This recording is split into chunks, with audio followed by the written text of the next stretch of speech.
Mungkin beberapa orang yang udah subscribe aku sejak zaman Marvella Kontes kayak akhirnya manusia ini bangkit dari kubur gitu kali ya. Hai fam, sesuai janji aku di Instagram, aku akhirnya melaksanakan project ini dimana aku akan membuat mini series tentang basic SFX makeup. Hari ini aku akan memulai series special effects makeup aku. Jadi kalau kalian nggak tahu, di Instagram aku Priscilla MHP, aku itu suka bereksperimen dalam membuat prosthetic makeup. Jadi ini bukan kayak SFX yang sering kalian lihat pakai kapas atau pakai tisu terus pakai latex doang, enggak. Tapi ini lebih slightly advanced, tapi aku nggak mau bilang ini advanced professional technique banget karena ini semua aku juga otodidak. Semua referensi belajar aku bakal aku taruh di description box. Cuman sebelumnya aku mau jelasin dulu kenapa aku memutuskan untuk bikin series ini. Setiap aku bikin prosthetics atau bikin SFX projects itu pasti ada yang nanya itu bahannya beli di mana, itu cara bikinnya gimana, itu nempelinnya bagaimana. Sehingga aku memutuskan oke, you know what, aku bakal bikin videonya secara lengkap, aku jelasin semuanya secara lengkap. Karena selama belajar pun aku pribadi merasa kesulitan. Referensi-referensi yang ada itu berbahasa Inggris dan dia dari luar negeri biasanya.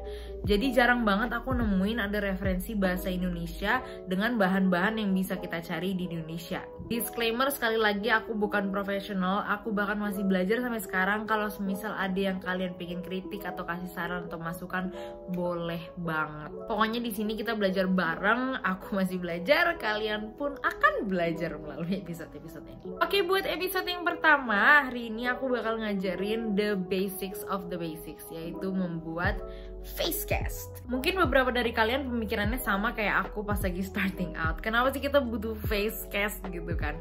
Kenapa nggak bisa langsung apa di muka kita sendiri? The answer is yes, bisa langsung di muka kamu, but it's gonna take days, dan kamu ya nggak akan mungkin lah gitu kamu membuatnya di atas muka kamu selama proses berhari-hari. Nah, kenapa sih nggak bisa pakai kayak manekin, kayak kepala manekin gitu atau pakai topeng gitu? Sebenarnya bisa banget, cuman kalau kalian bikin face casting, dia itu ada beberapa keuntungan. Yang pertama, kalau face casting itu namanya juga muka kalian, your face di cast, itu berarti cetakannya akan persis dengan lekukan muka kalian, sehingga prostetik yang jadi pun akan pas di muka kalian. Percayalah sama aku, kalau misalkan kalian pakai cetakan yang nggak persis sama muka kalian, tapi kayak misalkan kalian pengen spesifik gitu penempatannya, kalian pengen prostetiknya itu nempel di sini, itu jarang banget terjadi yang bener-bener akurat. So that's why aku sangat rekomenin supaya kalian punya satu face cast. Sedikit notes, yang namanya muka kita pasti berubah like every berapa tahun or even bulan, tergantung. Kayak bahkan aku tuh udah sempat bikin face cast 3.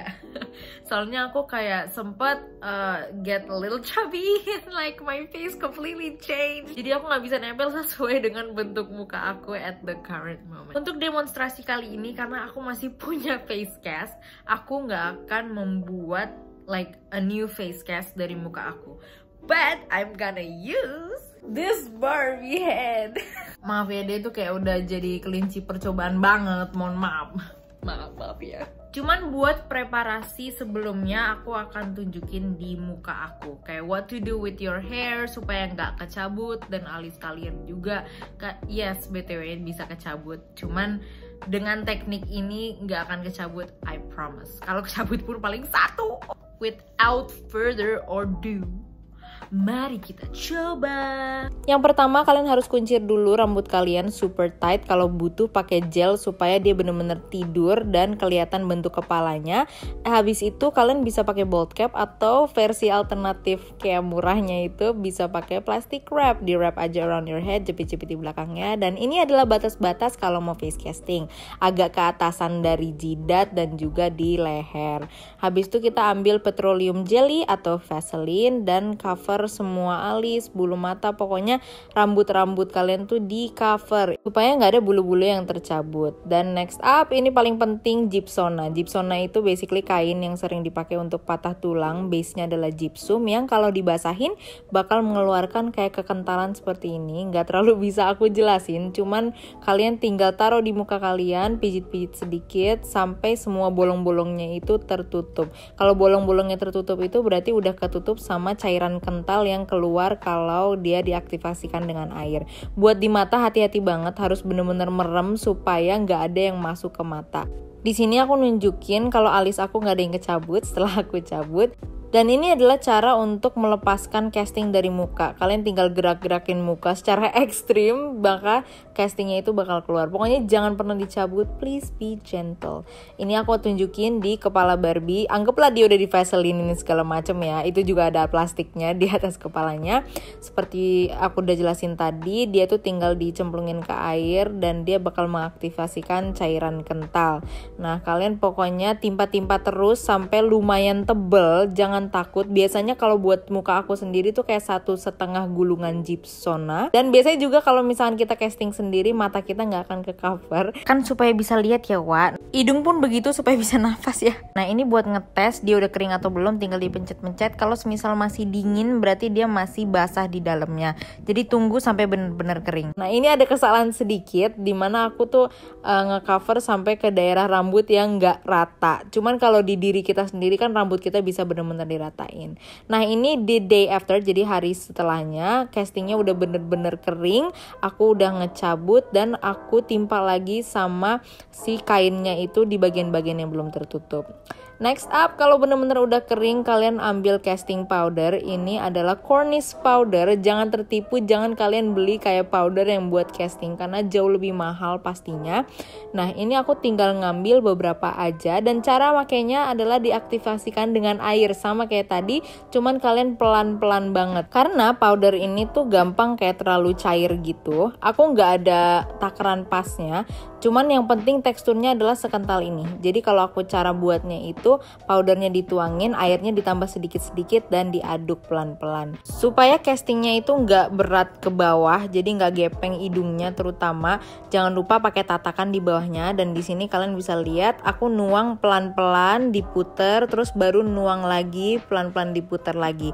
Jangan semua bahannya itu langsung dituang ke castingnya karena pasti akan nggak merata sama sekali.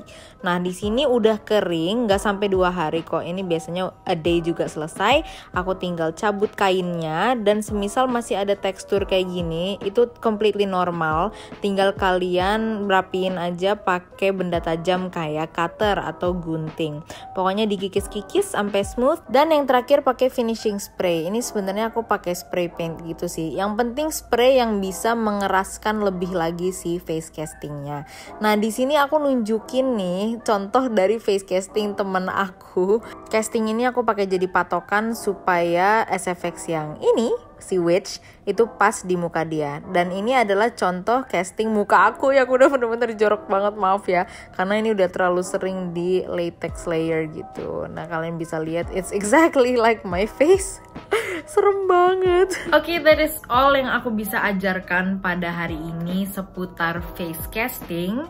Di episode berikutnya aku akan ngajarin kalian caranya bikin molding. Pokoknya molding itu kayak cetakan dimana kalian bisa menuang like a substance dan dia akan mengering untuk menyesuaikan sama cetakannya. Semoga video ini bisa bantu kalian, terutama kaum-kaum low budget Indonesia seperti saya yang ingin berkarya menjadi seorang makeup artist. Kalau misalnya kalian memutuskan untuk recreate face casting teknik ini, please banget tag aku di Instagram. I love it when you guys tag me karena kalian terinspirasi dari aku atau bisa terbantu dari aku. I love it so much. Dan semisal kalau kalian ada pertanyaan-pertanyaan lagi, hit me up in Instagram DM. Bye, good luck, semangat, yay, what am I doing?